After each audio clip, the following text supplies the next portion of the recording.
श्रीमती सुषमा दीक्षा समूह हरिहर पक्ष मणि परिवार सपरिवार से श्रीमान निखिल नितिन सुरभि सपरिवार से श्रीमती रश्मि देवाकर नामिनी नालिवाकर सपरिवार से श्रीमती राधिका जैन आरोग्य आश्रम राजीव जैन कुमारी श्रीलेखा जैन अनिका जैन यूएसए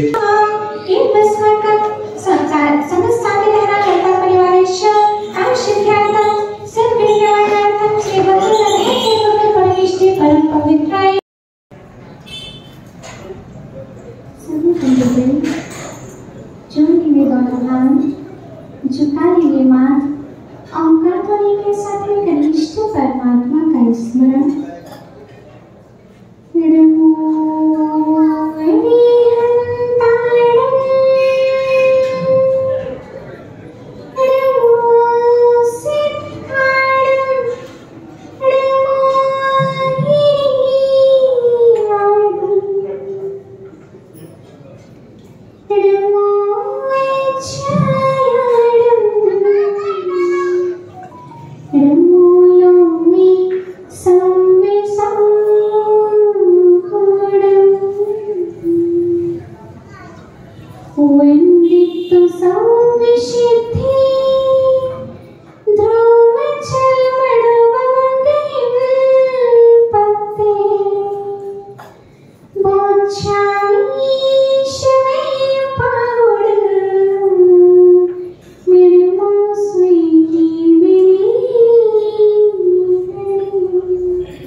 प्रियत्वं अहं जीवः अस्मि, त्वं जीवः असि, अहं पुद्गलः नः, अहं जीवः अस्मि। मैं जीव हूँ, तुम भी जीव हो। मैं पुद्गल नहीं, तुम भी पुद्गल नहीं हो। पूज्य आचार्य भगवान श्री कुंद स्वामी जी कहते हैं कि अरे बिक्को खल सुतो दंसमयो सदा रूपी रवियत्तो नच्च किंचवी अयणम परमाणु नित्यम भी। मैं एक हूँ, दर्शन ज्ञान स्वभावी हूँ और परमाणु मात्र भी मेरा नहीं है। भले ही हम अपनी अज्ञानता में कहते रहे कि हम दो, हमारे दो, लेकिन पूज्य आचार्य भगवान कहते हैं हम न दो हैं न हमारे दो हैं, हम एक हैं और एक ही रहेंगे। प्रियत्वं इसलिए पूज्य आचार्य भगवान श्री कुंद स्वामी जी ने हमारे लिए एक प्रश्न दिया कि ज्ञान विकास करता है कि ज्ञान विनाश करता है? बोलिए राइट आंसर बोलिए। ज्ञान विकास करता है कि ज्ञान विनाश करता है? बराबर सदुपयोग किया जाएगा। ज्ञान विकास करता है कि ज्ञान विनाश करता है? तो आचार्य भगवान श्री कुंद स्वामी जी ने कहा सीलेन विना नाणम विनाशन्ति। क्या बोला? सीलेन विना नाणम विनाशन्ति। जो सील रहित ज्ञान है वो विनाश करता है और जो सील सहित ज्ञान है वह विकास करता है। ज्ञान विकास भी करता है और ज्ञान विनाश भी करता है। दोनों क्षमताएं हमारी आत्मा में विद्यमान है क्योंकि आत्मा अनंत शक्ति से संपन्न है। और पूज्य आचार्य भगवान कहते हैं जहाँ जहाँ ज्ञान है वहाँ वहाँ आत्मा है। बीके जैन साहब, जहाँ जहाँ ज्ञान है वहाँ वहाँ आत्मा है। जहाँ जहाँ आत्मा है वहाँ वहाँ ज्ञान है। जिस जिसमें ज्ञान है उसमें आत्मा है। जिस जिसमें ज्ञान नहीं उसमें बोलो ना, हमसे कोई बुराई है क्या? नहीं है ना? फिर बोलो जिस जिसमें ज्ञान नहीं उसमें आत्मा नहीं। जहाँ जहाँ आत्मा है वहाँ वहाँ ज्ञान है। जहाँ ज्ञान नहीं वहाँ आत्मा नहीं। जहाँ आत्मा नहीं वहाँ। इसीलिए पूज्य गुरुवन ने समझाया, बड़ी ही सरल युक्ति से समझाया कि जिस जिसमें ज्ञान है उसमें आत्मा है। लेकिन हमारा ज्ञान विकास कर रहा है कि हमारा ज्ञान विनाश कर रहा है? इसकी ओर ले जाने के लिए पूज्य गुरुदेव कहते हैं कि हमारे लिए अपने ज्ञान का प्रयोग सही ढंग से करना चाहिए है। क्योंकि ज्ञान तो वही होता है, वह ज्ञान विकास भी कर सकता है और ज्ञान विनाश भी कर सकता है। देखो लस्सी देखी है आपने? लस्सी देखी है और बाल्टी देखी है? देखी है?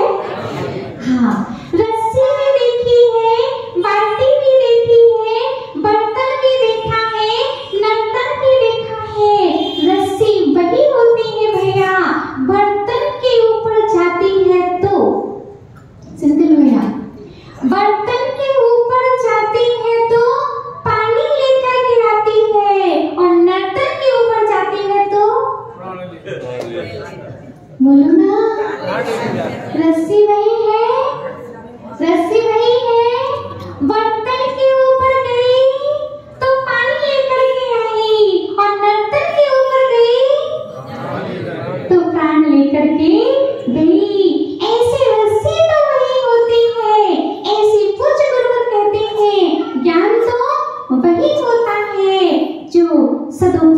कर लेता है उसका विकास हो जाता है, और जो ज्ञान का सदुपयोग नहीं करता है उसका विनाश हो जाता है।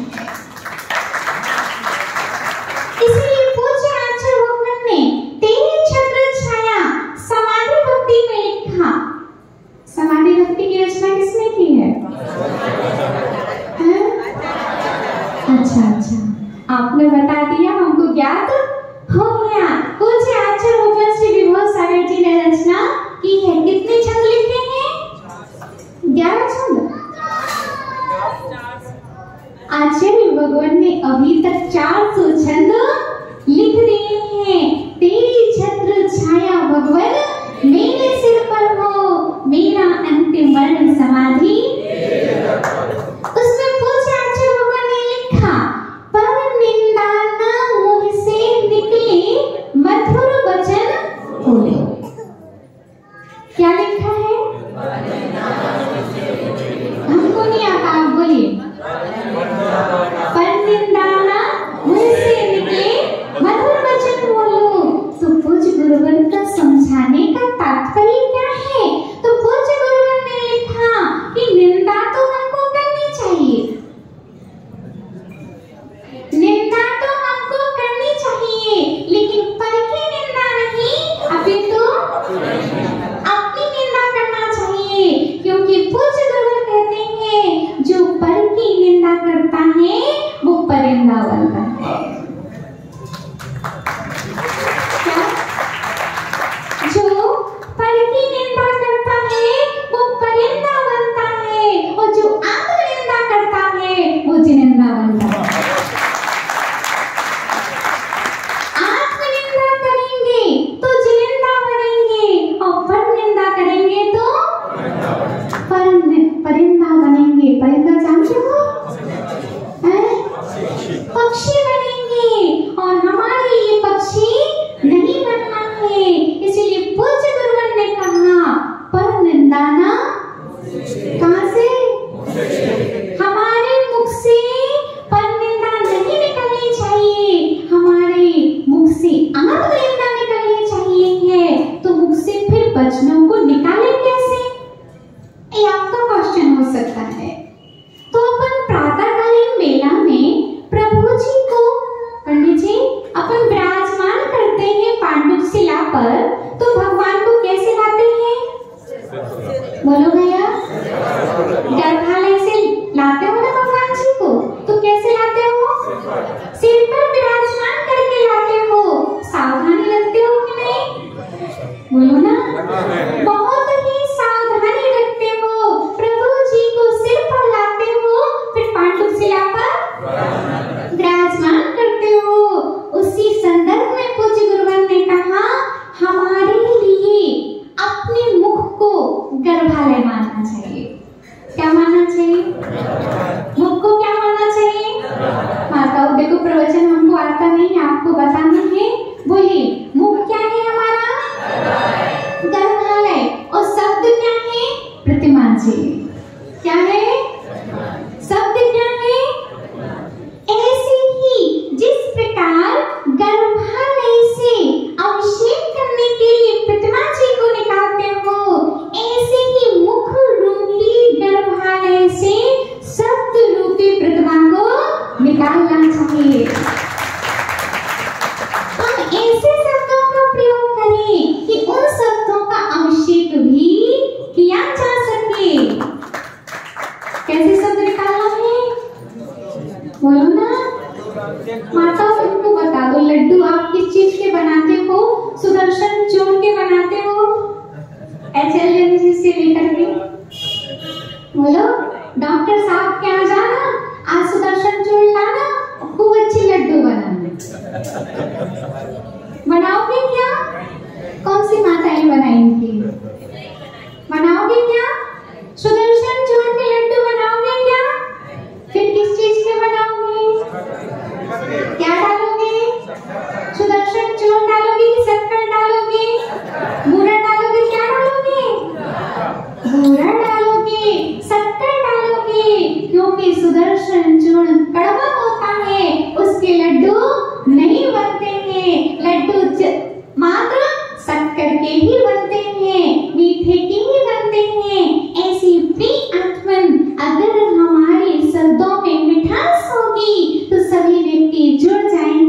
और हमारे शब्दों में अगर कड़वाहट होगी तो जुड़ते हुए व्यक्ति भी छोड़ जाएंगे। इसीलिए पर निंदा ना मुख से निकले। इसीलिए महावीर भगवान ने हमारे लिए यही कहा था कि मुख से तीर नहीं निकालना चाहिए, मुख से तीर्थ निकालना चाहिए। क्या निकालना चाहिए? समझ में आ रहा है ना प्रवचन? मुख से क्या निकालना चाहिए? तीर निकालना चाहिए कि तीर्थ निकालना चाहिए? तीर जानते हो? तीर जानते हो? तो मुख से तीर निकालना चाहिए कि मुख से तीर्थ निकालना चाहिए? तीर्थ निकालना चाहिए। तीर्थ क्या होता है? तीर्थ नहीं, तीर्थ। हम तीर्थ की बात नहीं कर रहे हैं, तीर्थ की बात कर रहे हैं। किसकी बात कर रहे हैं? शब्दानाम अनेकार्थम। एक शब्द के अनेक अर्थ होते हैं, लेकिन मैंने तीर्थ नहीं कहा, मैंने तीर्थ कहा। क्या कहा? तीर्थ कहा। तो मुख से तीर नहीं निकालना चाहिए, मुख से तीर्थ क्या निकालना चाहिए? अब तीर्थ किसको कहते हैं? बोलो, आप कौन से तीर्थ में विराजमान हो? कौन से शासन में विराजमान हो? महावीर भगवान के शासन में विराजमान हो। तो महावीर भगवान का शासन कब प्रारंभ हुआ था? महावीर भगवान का तीर्थ कब से प्रारंभ हुआ था? बोलो। अकेले पंडित जी नहीं बोलेंगे और सभी बोलेंगे। अकेले पंडित जी नहीं बोलेंगे और सभी बोलेंगे। बोलो, महावीर भगवान का तीर्थ कब से प्रारंभ हुआ था? उनका शासन कब प्रारंभ हुआ था? अच्छा, हमने आपसे सन नहीं पूछा, हमने तो ये पूछा कब से प्रारंभ हुआ था। जब उनको केवल ज्ञान, जब उनको केवल ज्ञान, एकदम रॉन्ग आंसर। जब उन्होंने दीक्षा ली थी तब हुआ था। महावीर भगवान का जन्म कौन से तीर्थंकर के शासन काल में हुआ था? इसीलिए प्रिय आत्मन, महावीर भगवान का शासन प्रारंभ हुआ था ना ही जन्म से, ना ही गर्भ से, ना ही दीक्षा से, ना ही केवल ज्ञान से। महावीर भगवान का तीर्थ तब प्रारंभ हुआ था जब महावीर भगवान की दिव्य देशना, जब तक शासन प्रारंभ नहीं होता, जब तक तीर्थ प्रारंभ नहीं होता, जब तक कि दिव्य देशना ना खिले। दिव्य देशना क्यों नहीं खिल रही थी?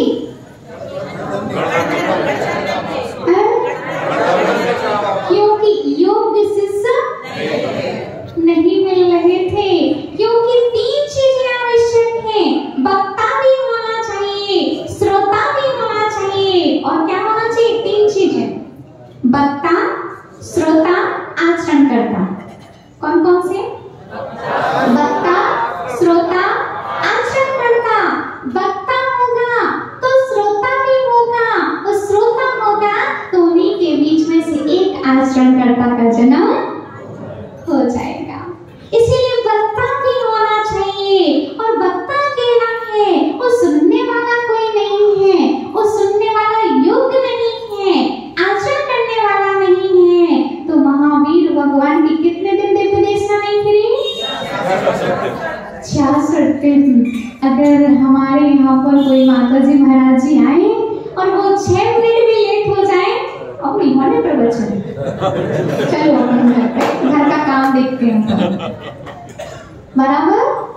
लेकिन वहाँ के भक्तों का सोचिए, वहाँ उनके शिष्यों का सोचिए कि एक तक निहारते रहे कि कब बोलेंगे महावीर भगवान, कब दिव्य देशना खिलेगी।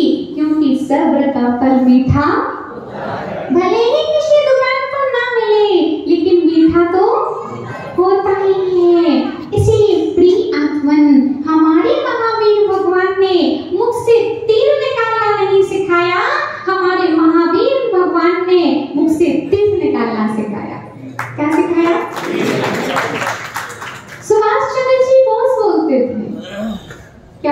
थे, तुम हमें खून दो, हम तुम्हें आजादी देंगे।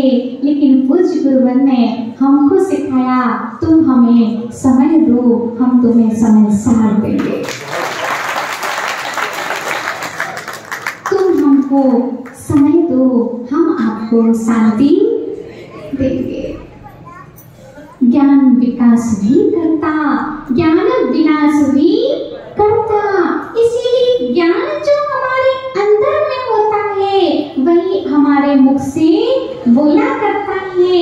व्यक्ति का परिचय व्यक्ति से नहीं, व्यक्ति के व्यक्तित्व से होता है।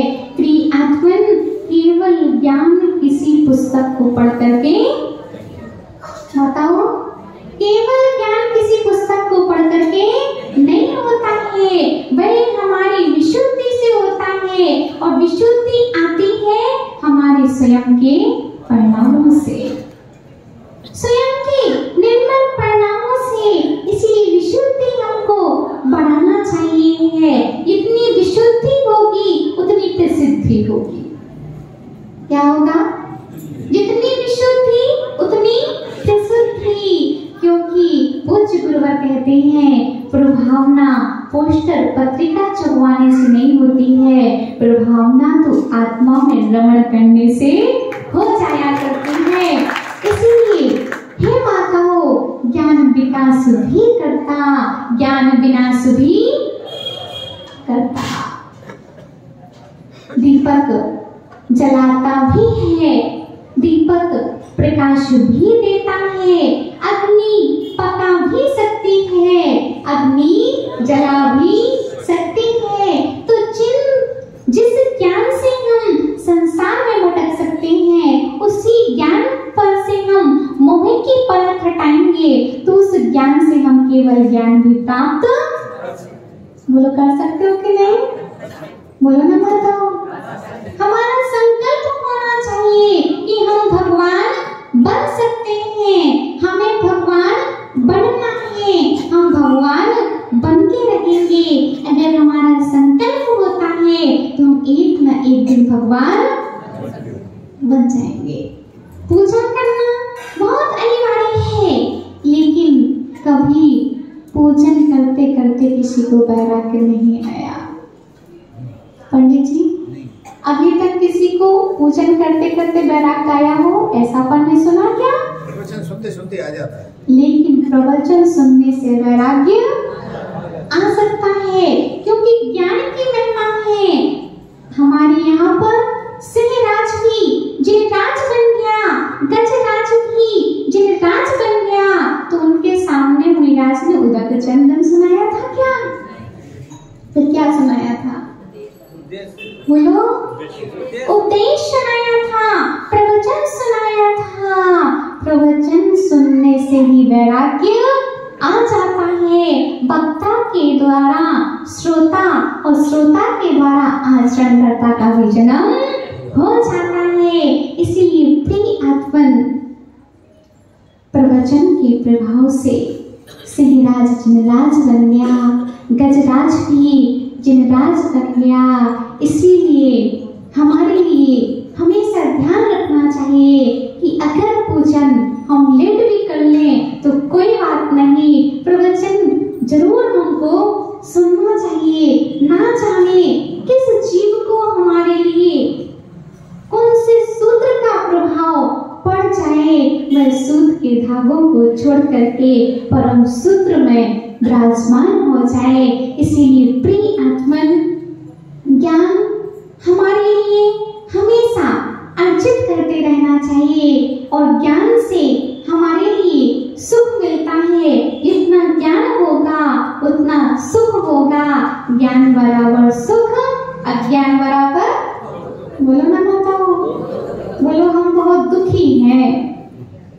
लोग आते हैं बोलते हैं माता जी हम बहुत दुखी हैं, तो साथ में ये बोलो कि हम बहुत, हम नहीं बोलेंगे, आप लोग बोलो, हम बहुत अज्ञानी हैं। और अगर हम ये बोलते हैं कि हम बहुत सुखी हैं, तो ये बोलना चाहिए कि हम बहुत ज्ञानी हैं। दुखी वही होता है जो अज्ञानी होता है, और सुखी वही होता है जो ज्ञानी होता है।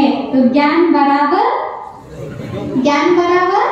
सुख और अज्ञान बराबर दुख। इसीलिए अज्ञान को माइनस करें और ज्ञान को अपने जीवन में प्लस करें। तो अगर ज्ञान हमारे जीवन से प्लस हो गया तो मोक्ष हमको प्राप्त होने में देर नहीं लगेगी।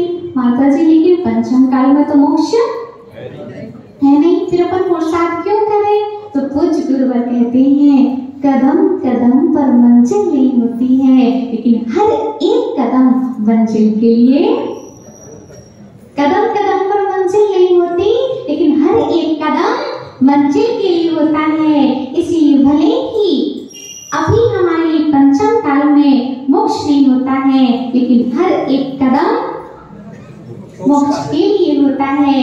इसीलिए पुरुषार्थ करो, इस भाव में नहीं उस भाव में तो हम भगवान बन ही जाएंगे। पुरुषार्थ हमारा है, भाग्य हमारा है, तो सफलता हमको अवश्य प्राप्त होगी।